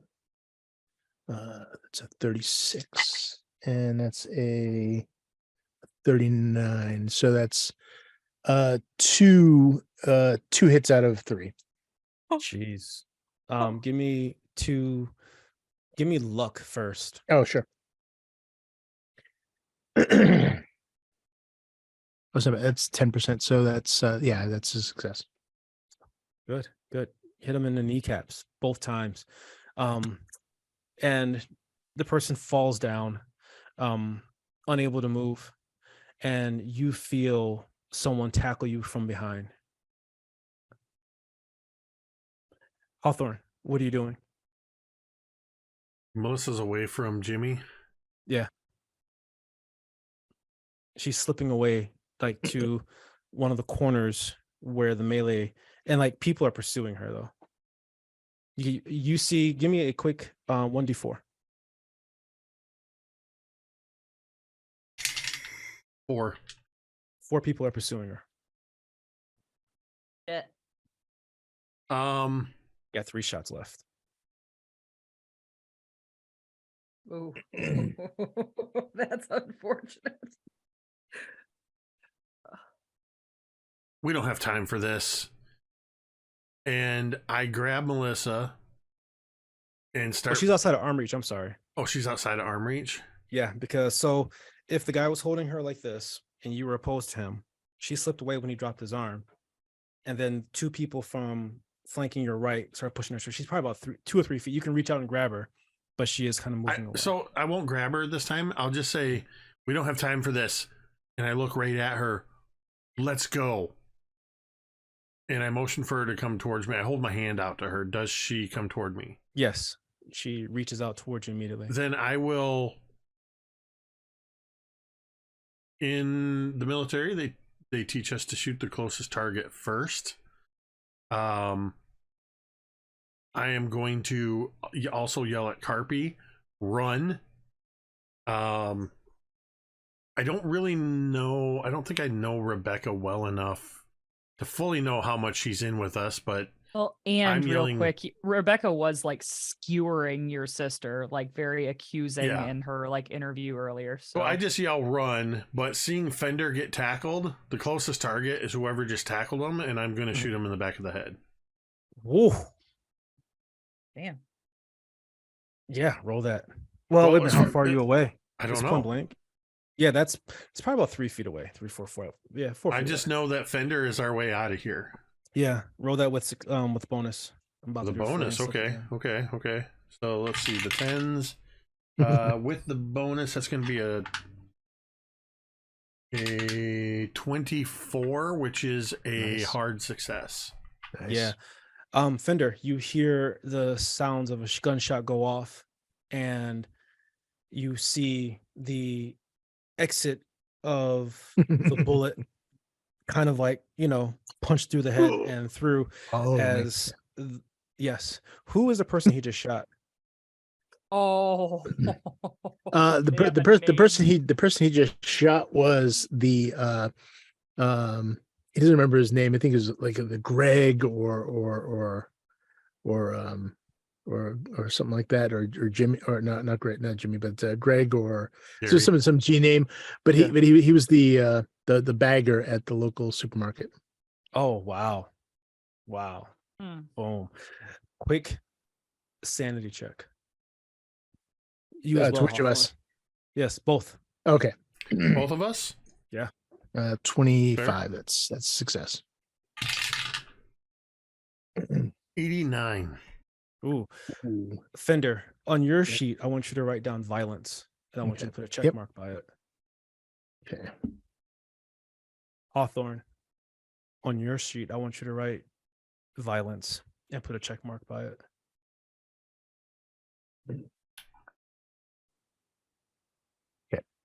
Now, Nice. 4. Give me a D6, Hawthorne. A D6. That's 2. 2. For the next 30 minutes of game time, your character is in a near barbaric blood rage, irrational with timer. anger. Any type of talking down will need an additional skill check from your teammates if they want you to do something that is not violent. To be honest, I think this is what we need right now. This is very valuable. With that, Yeah. Hawthorne, As long as he's pointed in the right direction. you point your gun randomly at the next person. Go ahead and pull the trigger. Oh, okay. You can roll disadvantage. So with disadvantage, taking the worst of those. Oh, good thing, because that was either a 7 or an 87. It's an 87. 87. Yeah, the shot goes wide. I think we fired 4 rounds. You have 2 rounds left. Nope, 5 I think rounds. it's- I've been keeping track. That was the there's 5th one round. left. Okay. All right. You point it at another random person. Go ahead and squeeze it again. Disadvantage still? Yep.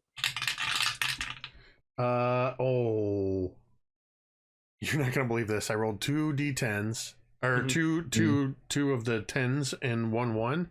Mhm. Every single die is a 0. Whoa. There's no way that I just didn't critically fail at this. No, that's a jam. Yeah, Whoa. that's a jam even on a revolver. Yeah. That means the show was probably a dud. Yeah. It's a plume of smoke as the gun jumps out of your hand. You're using your dominant hand. So for the next gaming session that we play, that dominant hand will be out of commission. You'll have to use your left hand. Your hand is. You ever stub your toe in the middle of the night and you don't want to look at your foot because you're sure it's just carnage? Yep. Yes. That's how you feel about your hand right now. You don't want to look at it because you don't want to see the fact, the Yes. possibility of you missing fingers or not. Right? Join But- me, Hawthorne. I think it's funny that for all the hand stuff I put these other guys through, the finally hand stuff It's has coming happened back to to you. me. It's going back to you. Go Hashtag ahead. stuff. Hand And- retribution. And go ahead and give me a 1d4, please. Incredible. 4. Oh my god. You look at your hand, and there's only one finger on it. Oh. Ironically, it's the trigger finger. Ironically, it's a trigger finger. I mean, Wow. I don't have intimate familiarity with the 38, but I know with it being a little snub nose revolver and just the way they're made, it makes sense that if the thing exploded, this was just a handful of shrapnel. Yeah. Um, And let's say the fingers are there, but they look like cigarettes put in an ashtray, all crinkled up and Crinkled. Oh like Decker, god. like Decker after yeah. Roy broke all of Yeah. his fingers in Blade Yeah. Runner. yeah, that's how your and 4 of them Yeah. look like that. I think it's better as opposed to blowing off fingers to keep them, Oh, but it's have them mangled. yeah, that's somehow It's way worse. Yeah. Yeah, It's just worse because they can heal and then you could do it again. yeah. Exactly. So yeah, this is okay. So is You are out of bullets. The gun is flown out of your hand. is there HP damage? Or just We should absolutely 1d4, please. not that I want to die, but dang, 4 again. Makes sense. Yeah. Yeah. Let's- Finger. So yep, 4 damage on that hand. Actually, let's divide that by 2 because limbs weren't blowing off and you weren't bleeding. Still not great, but okay. All right, what do you guys want to do? There is an exit you can get to. Oh yeah. I want to grab Trinity and I want to say, no, we have to go. You come with us. We have to go. And I would like start to pull Trinity specifically now towards the door. Yeah, and Karppi is already pulling Rebecca towards the door. And I already have Karppi's hand because I was holding it with her gun in it, so I'm pulling her. Kanga! There you go. Trinity is like, Bucket of "Are monkeys. Yep. you fucking serious right now?" And she takes a swipe and misses as she tries to punch you in the face. Jeez. And misses with her keys So in her pleasing hand. some people. She pops Did off. she just try to hit my Rebecca? She tried to hit Sure your did. Rebecca. Oh, I'm going to hit her back. Oh my Get her god, back. don't. Everyone's raging out. Hit her with your janky hand. My You gotta- janky hand, Yeah. my bleeding. That is a success Oh my god. What are you hitting her with? Are you hitting her with with the... my mangled hand. Okay. Damn. Okay. Damn. So I refuse All to right. look at what it looks like, but Go ahead, and as you swipe down to hit her with your mangled hand, it feels heavier than what it does usually. Go ahead and roll 1d6. uh-oh. Oh dear. 4. 4. You hear the crunch of her like left shoulder. As you can tell, you just broke her clavicle, like her clavicle. Oh my bone. god. And she falls to the ground, screaming, crying. You hellboyed her. I just kind of step over her and continue pulling Rebecca out as Fender is pulling me. Ironically, Rebecca still seems hesitant, like she thinks we should bring Trinity, but eventually I'm sure Karppi, being a powerful cop. She's just going to look at you. Yeah. Now, Rebecca. And that snaps Rebecca into another mode, and I go. Detective Karppi, did I have you write down violence in your character sheet somewhere? Put another check mark next to that. Advanced violence. You rank up in violence. Oh, it's definitely not good to be comfortable with getting check marks by your name, just like in school. Oh shit. It's like the yellow cards. Yeah. If I was on yellow, it ruined my day, but some motherfuckers would be on like the red card, just living their best life. all month. Yeah. Oh my god. No thank you. Are all of you trying to leave out of the community center? All in Oh, yeah. unison? 100%. Okay. You are pulling along, Melissa, and you hear the crowd in riotous anger behind you, shouting, yelling, screaming.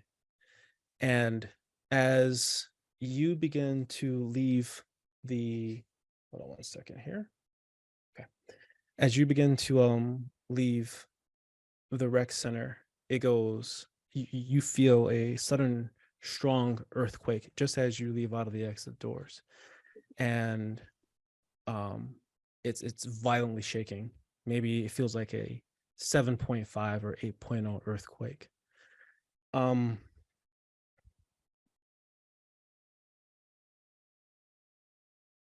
Fender. Mhm. It is a long time ago. A very, very long time ago. You are standing in robes in a auditorium, an ancient temple of sorts. There are at least 50 people in robes.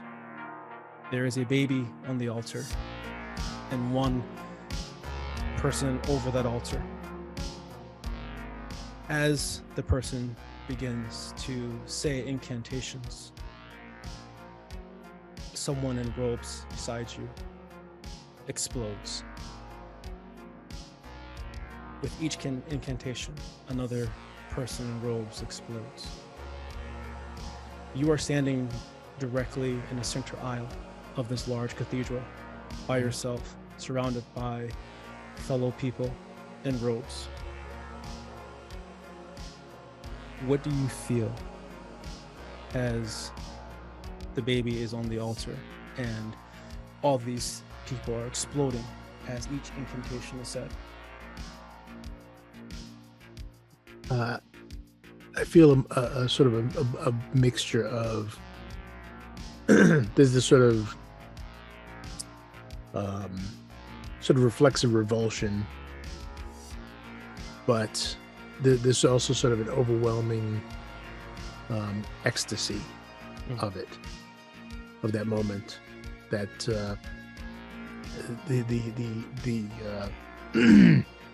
the feeling of transcendence, I guess, of being in this, and sort of bathing in the moment itself, and probably an actual blood from people bursting around me,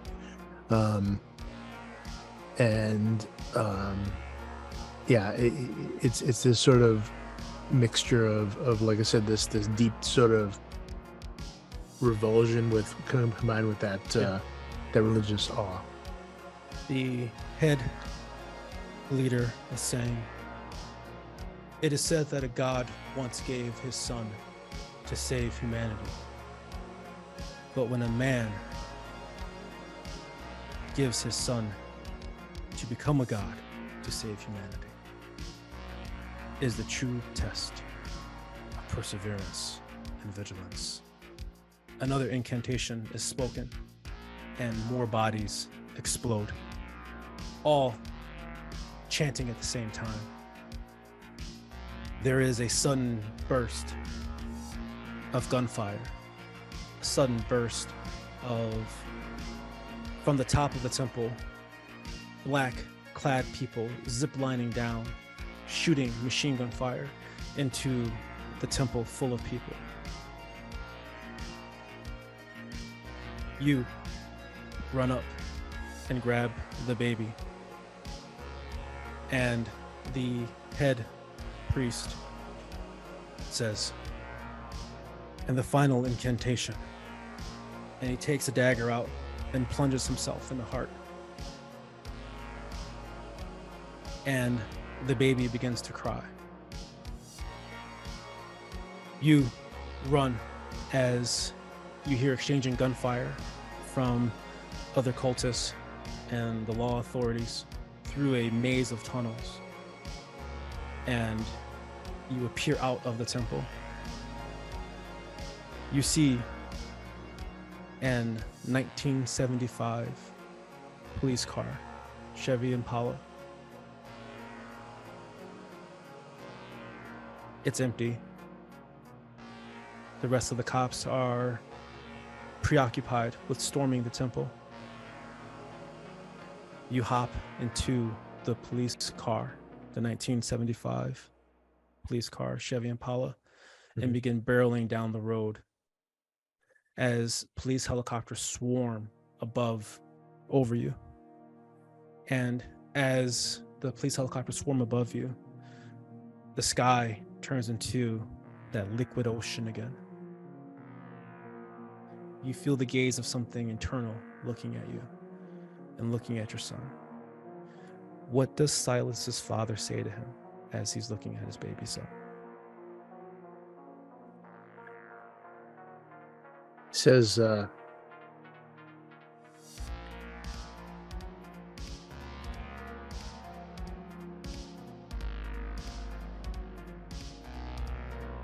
"You will be the greatest of us. You will be the one who opens the door. You'll be the one who can carry on my legacy beyond this." As you all step outside the community center, and the earthquake begins to subside, there's a crack of lightning, and the sky becomes an ocean. And that's where we're going to end it. Wow. Holy shit, Ricky. Holy shit, Ricky. That's wow. That was Oh my intense. Yeah, that was amazing. Oh, Very, very well done. as usual, speechless. Absolutely incredible. Wow. Thank you so much for that intense wild ride. Yeah. I can't. Seriously. What do I say? Hold on, let me collect myself. Yeah, that was incredible. Just a final reminder for everybody that this session 1 has been pre-recorded. But also want to remind everybody that while these sessions get intense, that we have safety tools in place so that we stay in communication with each other, and we are watching out for our own safety during all of this, so don't worry about that. Now, this has been another incredible session. Our next session will be the second Wednesday of June. So be sure to check that out. Of course, you can tune in tomorrow night to catch the next episode of Kids on Bikes. Welcome to Paradise, Michigan. Shipwrecks and time travel. That's all I'm going to say. Well, two more things. Justifiable hyperbole and the Juicy Fruit conspiracy. The Juicy Fruit conspiracy. You need to watch this show, as well as tuning in on Mondays for Scribes and Scrolls, and every other Tuesday for Sky Metal Iron Gods, our 2 Pathfinder games. With that, I want to say a huge thank you to everybody who tuned in to watch with us tonight, or if you're watching later on the VODs, thank you. If you're somebody who likes to lurk quietly in the chat, we hope you appreciate the show all the same. And as always, a huge thank you to everybody around this virtual table. Thank you to our keeper, the historian, Ricky, Kaeryn, Alex, Cari, myself, and though he wasn't here, he was with us in spirit, Dwight, without whom this would have been just Ricky talking to himself for a couple hours. With that, we're gonna go ahead and end this. Ricky's got me